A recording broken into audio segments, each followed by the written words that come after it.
Welcome to Lessons That Last, where a researcher and a teacher talk about what it means to make a lasting impact on students' lives. They unpack the stories former students shared about their memorable teachers and discuss how we can all make a greater impact on the people in our lives. Here's Julie and Laura. Hello and welcome to the Lessons That Last podcast. I'm Julie Hassan, researcher, professor, and big fan of educators everywhere. And with me is my always entertaining co-host, Laura Estes-Swilly. I am an educator, a writer, and I'm here to get like my weekly boost because this is such an exhausting time of year. And I always walk away from these conversations with you, Julie, with a renewed energy. And I've been looking forward to having this particular conversation about the story we're going to share today. It's one of, I feel like I say this every time, it's one of our favorite stories, but it is, and as I prepared to have the conversation with you today, it brought up all kinds of things that I need to unpack with you.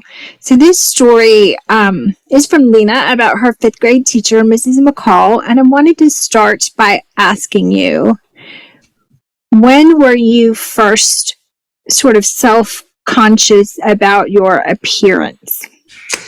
So self-conscious about my appearance was or probably were you ever? I shouldn't assume that. No, because yeah, I'm a girl, you know. So I was thinking about this actually in reflecting on this story. I, as a young girl, probably from about 5 to maybe 10, was obsessed with my appearance and how beautiful I was. And so I couldn't be around a mirror. I would be seated with my back to a mirror if there was one in a restaurant, or my grandparents had a whole wall of mirrors. And so I might be eating dinner and you were across from me, but I would angle myself so I could see how pretty I was while I was eating or drinking. So I had all the self-esteem, but I was a girl, and for some reason we hit that skid. And I think for me, a lot of it started in 4th grade. I think we've talked about my Incredible Hulk haircut. It was supposed to be Dorothy Hamill. And that might be really the first time I developed a painful relationship with my mirror.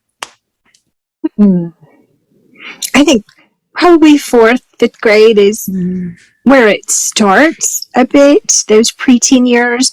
For me, I think it was probably more middle school, 6th, 7th grade, when you start to compare yourself to others. Like, I don't think I thought that much about it. You know, I grew up in a house with parents who didn't care much about pretty. Right. Yeah. They cared a lot about smart and hardworking and kind, but pretty was never really a priority for anyone in our house. But I'm thinking it was probably 6th, 7th grade. And some of that was just other girls becoming more obsessed with pretty. I remember we went to the same middle school. So we had, there was a girl, I think she may have been in your 6th grade class. She wasn't in mine, but you definitely noticed her. And she wore those Candy's shoes. Yes. Remember Candy's Yes. shoes? Those like dangerous, uncomfortable looking slides, like super high heel platform slides. And I think that's when I thought, oh, you know, to be pretty, you just have to be really uncomfortable. Yes. So it's funny you talked about your house and your parents and the priorities, because those sound a lot like the messages I was getting in my house as well. Mm-hmm. Kind was most important. Brilliant was like a very close second. But my mother had a job where she was very glamorous. So if you remember legs, pantyhose, that were little eggs with had stockings in them. She sold those like on a marketing level to major retailers all over the Southeast. And so she had to look just right because salespeople have to look just right. And she was so glamorous to me and probably to most of us because most of the moms in our neighborhood didn't, wear stockings and heels every day and have like flowers in their hair. And so I think I always assumed that I was going to look like that and that I did look like that until I hit a point where my mirror wasn't acknowledging that fact anymore. And it happened probably a little early because of that bad haircut. But I know in 5th grade, same girl with the candies came to our school. You weren't there yet. And she was sort of the queen of the skin tight pants, and everything was perfect in her world. And so then it became perfect in my world. And I didn't look like her and I wasn't like her. And so I think that Incredible Hulk in my mirror became a little more of a burden for me once I started comparing myself. Yeah, it was the comparisons, wasn't it?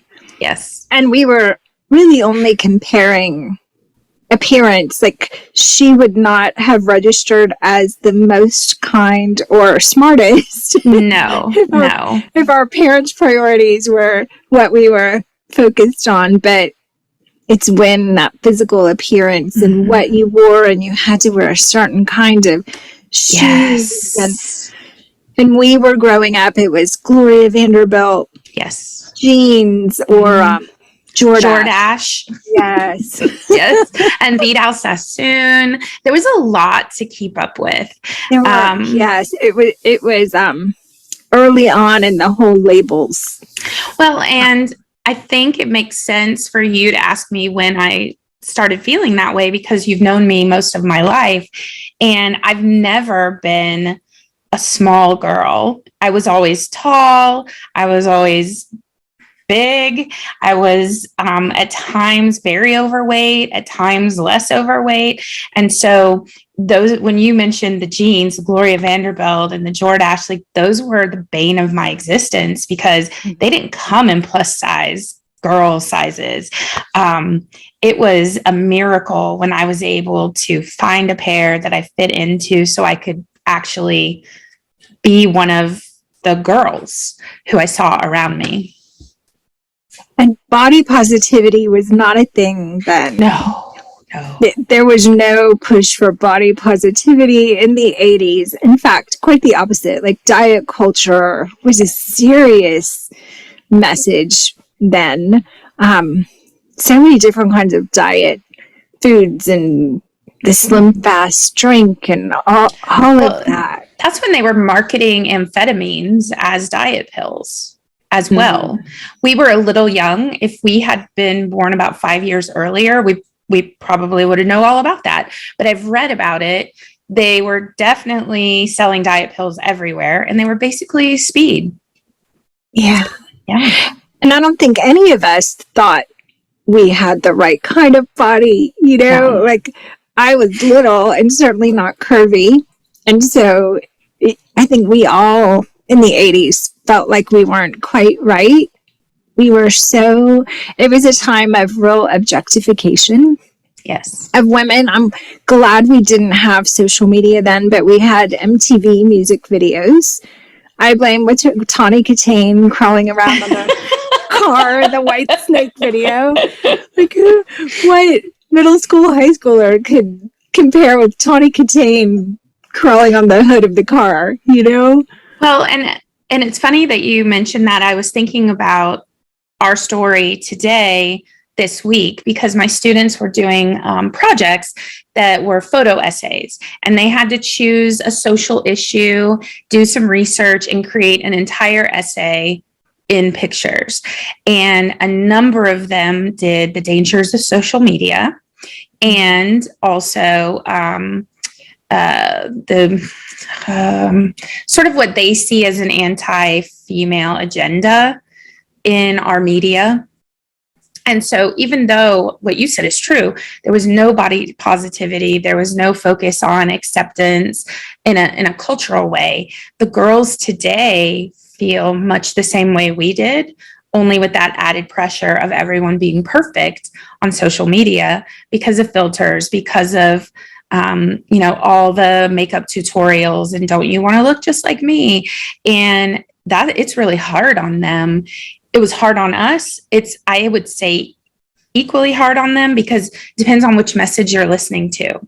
Is it the side that is inclusive and that says, you are who you are, and so you're beautiful?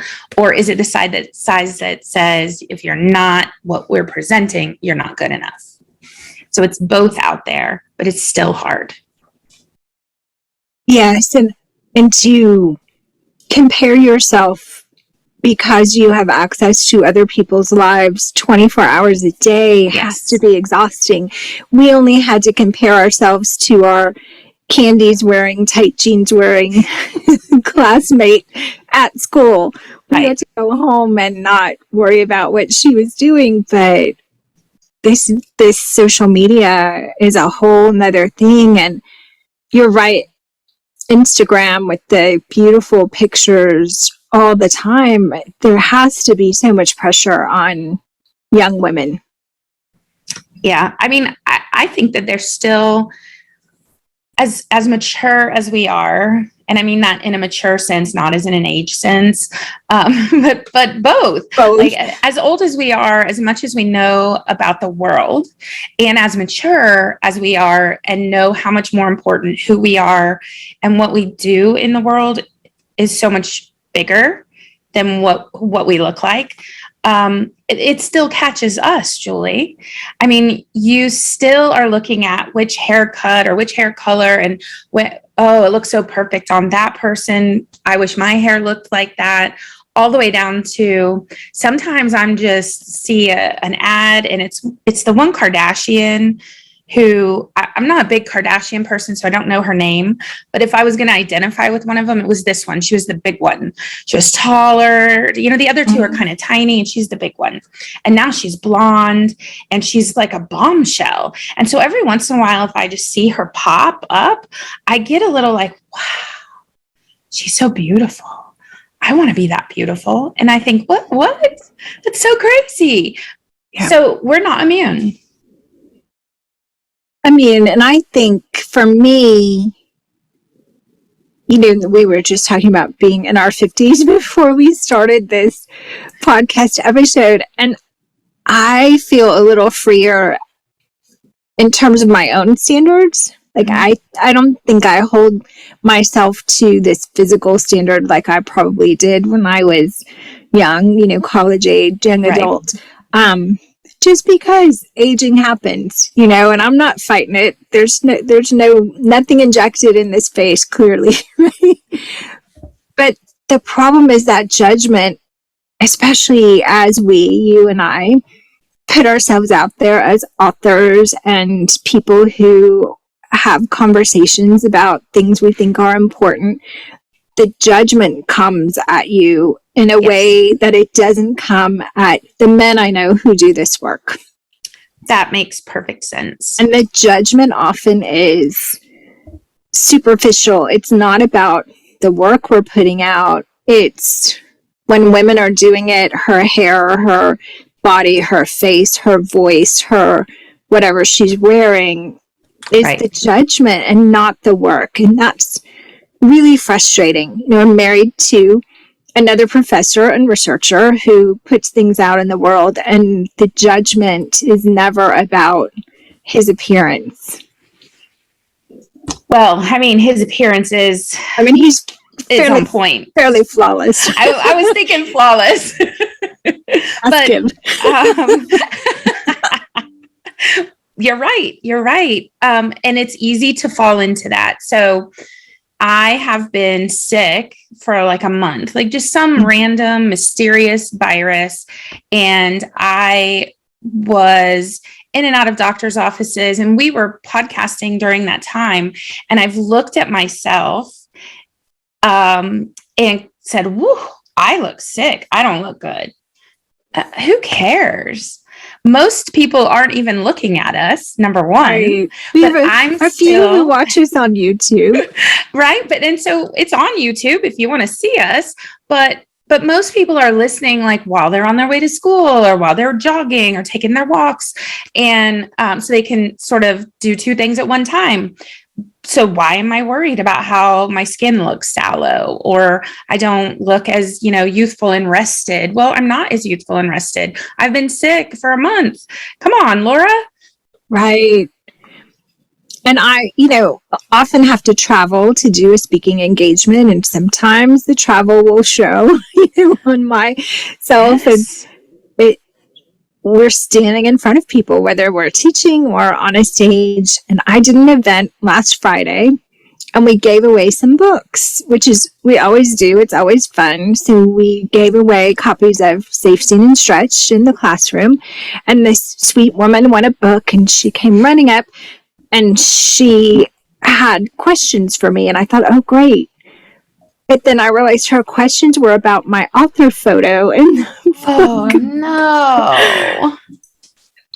How old is this photo? Which isn't particularly old. I liked your hair like that. All the things. And I thought, no, please ask me about the content. It was she was very kind. It was very sweet. But I'm like, please ask me about my work. But I think it's just something that we as women have always had to navigate. And the more visible you are, the more energy you have to spend on it. Yes. I agree. And especially going into the classroom.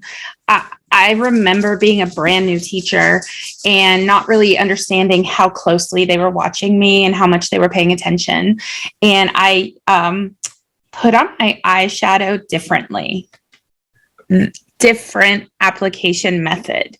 And someone said, you're wearing your eyeshadow different. And I thought, holy moly, if she sees that, she sees everything. Right. And that can make a teacher a little crazy, trying to make sure that we look just right.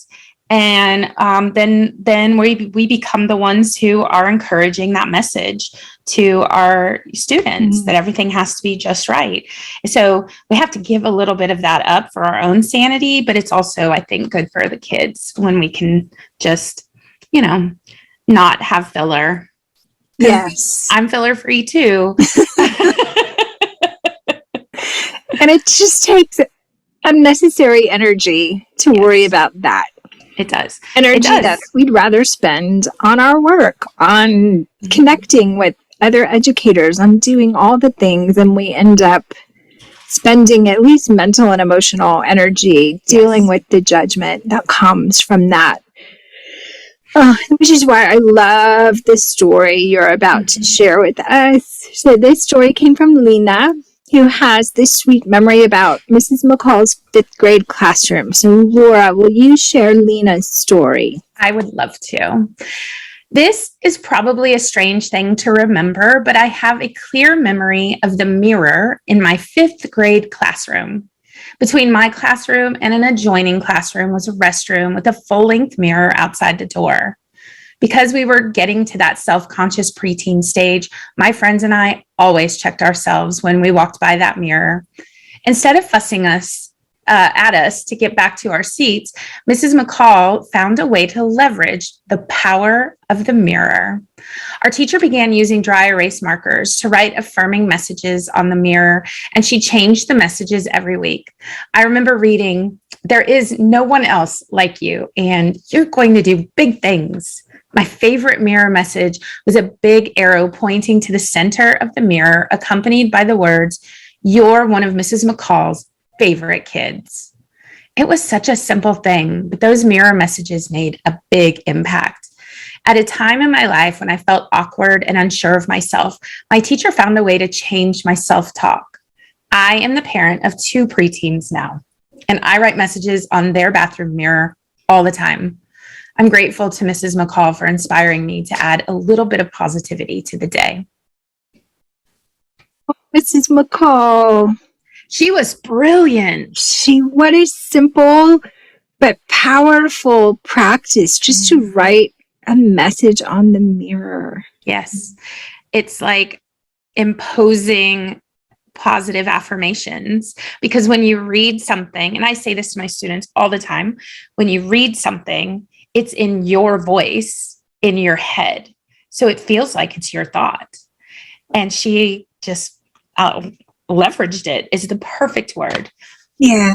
So they're looking at their own faces and seeing this positive message on the mirror, especially for her fifth grade girls, because you talked about that being an age where you start to compare yourself to others and you start to feel maybe a little insecure. And she knew that about her students and came up with this genius way to counteract some of those unhelpful messages. Yeah. I love that. And it was really geared toward the girls, because fifth grade boys aren't there yet. They're not hanging out in the mirror. No, they just don't care.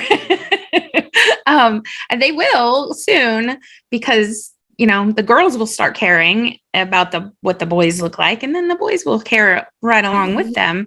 But this was really powerfully focused on the girls who were struggling with that change. Mm-hmm. And I, as a teacher, always taught primary grades. So lucky for me in those ages, they weren't quite there yet. But you teach high school. Yeah, I do. And that's, oof. They're dating. There's all of the things. It's true. It's true. And this story makes me want to get a full length mirror for my classroom. I have a small mirror. It's probably like 11 by 14, and it hangs. So I hang it over the thermostat, which is right by the door, and etched on the mirror just came this way. It says, "You look fabulous." So that every time you look in the mirror, it says, "You look great. You look fabulous." And I love that positive self-talk, but I love Mrs. McCall's point of being able to change it, being able to clarify it, right? And how useful that would be at different times of the year to be able to say different messages. Think about where we all are right now, testing season. You could have some positive affirmation about this kid in the mirror being ready. It really makes me want to borrow this strategy. So many opportunities in this. So in addition to the mirror messages, how can educators help give these positive, affirming messages, especially to their girls? And our girls in high school are dealing with the opinions and the seeking or rejection of the boys at school, and really the judgment of other girls at school. So how do we help them navigate that? They say a lot. I hear, I don't even know who, but people say women are not dressing for men. They're dressing for each other, right? No man cares what kind of handbag you have or anything about your shoes, but you care because you're trying to impress the other women. So when you said that, I thought that was a really important point. It is about the boys for some of them, but it's also about their peers, their female peers. I think the best thing we can do, because so much of this comes from the values established at home, and then so much of it comes from the values within peer groups. And one thing that I've come to terms with really strongly is that's the primary voice they're listening to. And so we're very tertiary in this conversation. I think we have to role model it. And I think that a less focus from us on people's looks, instead of, "You look so nice today, you look so pretty today." You want to notice, "I see you got your hair cut. Do you like it?" You can engage in a haircut conversation without telling someone how great it looks, right? So maybe less focus from us on appearance and more focus on the things that matter: the kindness, the work ethic, the intelligence. I don't have to greet you at the door with, "You look so cute today." I can greet you with, "You knocked my socks off yesterday in class. Keep it up." Yeah, I'd like that you are tapping into your opinion too, because for our ones who identify as young women to elicit their opinion and help them use their voice and compliment them for doing that is powerful. Yes. What do you think about this? That's a really important question to ask instead of complimenting those sort of surface level physical things. Right. And it's easy to do because we're all just real people. And when you see someone who looks lovely, you want to tell them because you know that you like to hear it. So of course they like to hear it. But there's so much more important work to be done that we can impact that maybe their peers are never going to notice. And so we can sort of leave some of those things for other people to pick up, with the exception of we all have students and have known students and dealt with students with extremely low self-esteem or who never feel like they're good enough, who never feel like they look right. And those kids need some extra appearance-based compliments along with what's more important, right? When my stepson was a kid, like a kid becoming a teenager, and we would talk about girls and how to talk to girls, I would always tell him, when you meet a really, really smart girl, you tell her how pretty she is. And when you meet a beautiful girl, you talk about how smart she is or how interesting she is, right? Because we hear a certain set of compliments in our daily lives all the time. If you want to really be heard, you got to go the other way. Such a good strategy. Yeah. Any single folks who are listening. Oh, yes. And sort of help them navigate that time in their lives when they're starting to interact differently with people who maybe are a different gender or people they're interested in dating.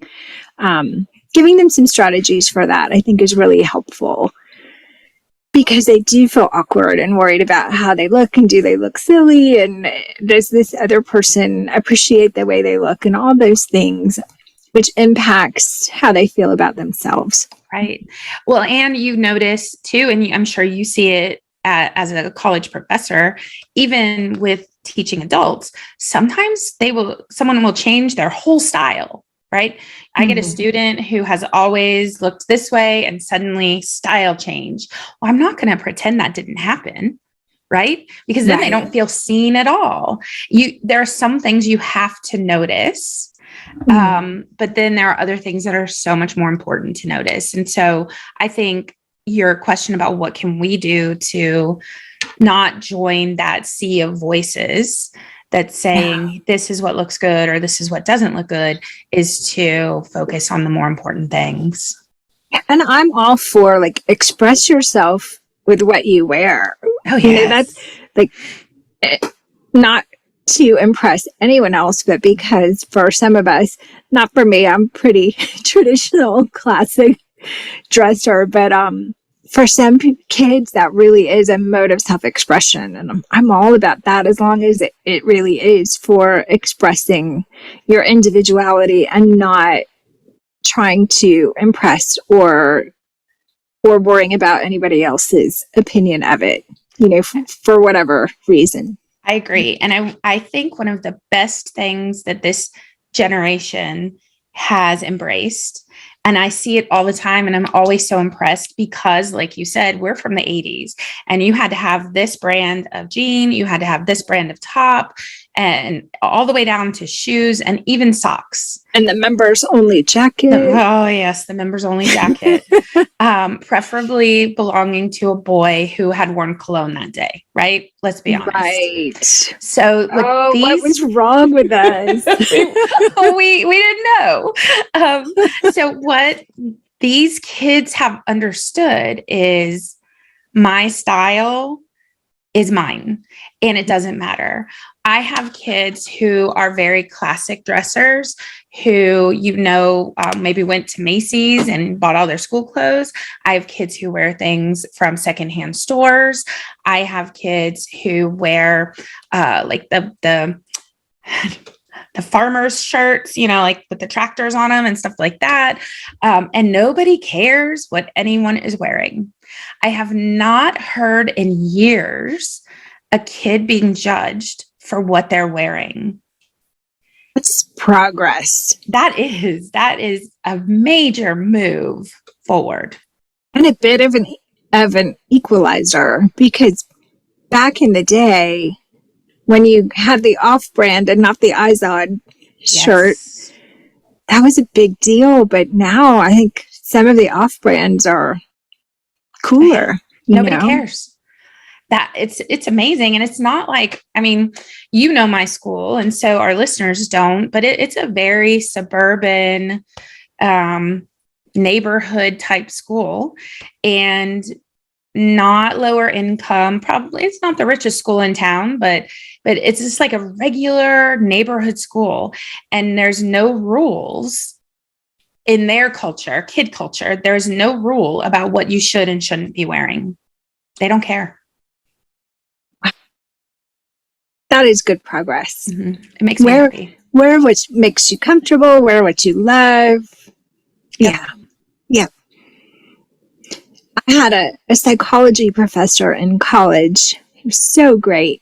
And one of the papers we had to write was about what do you like about yourself. And I think it was the hardest paper, even now, that I've ever written. It had to be at least 5 pages, of course, double spaced, which helped.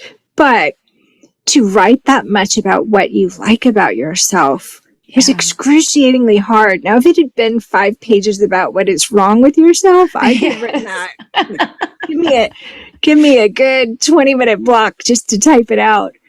But having to think about what you like about yourself was difficult, but powerful. Very powerful. And I would imagine for all of the kids writing that paper, it started out as a superficial thing I like about myself, but that fizzles so quick. You can't do 5 pages on, how cute your nose is.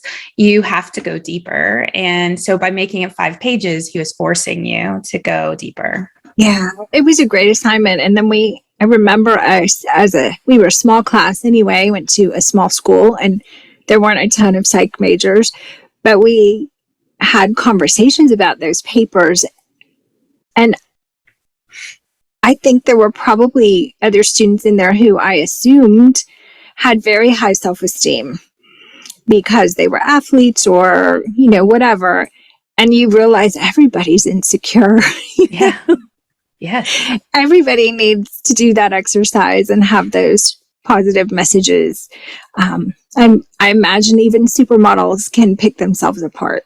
And absolutely, probably they're harder on themselves because that's their whole business. Right. Back in the 80s, I think we also gave birth to the rise of supermodels in this Sports Illustrated swimsuit issue and all of that. And I imagine even they have plenty of physical and otherwise insecurities. Yes.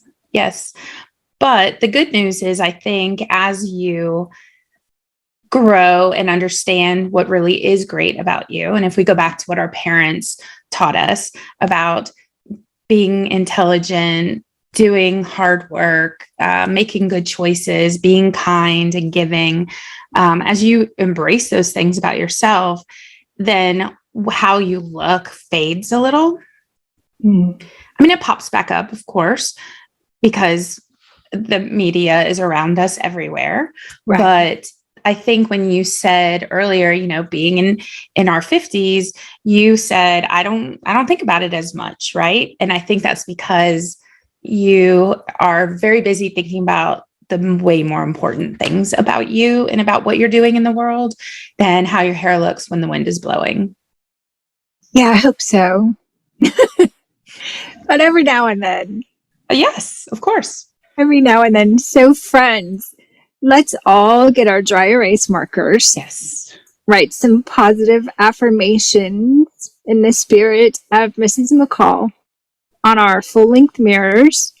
Let's celebrate what is great about us and encourage our students to celebrate that too. Agreed. Yeah.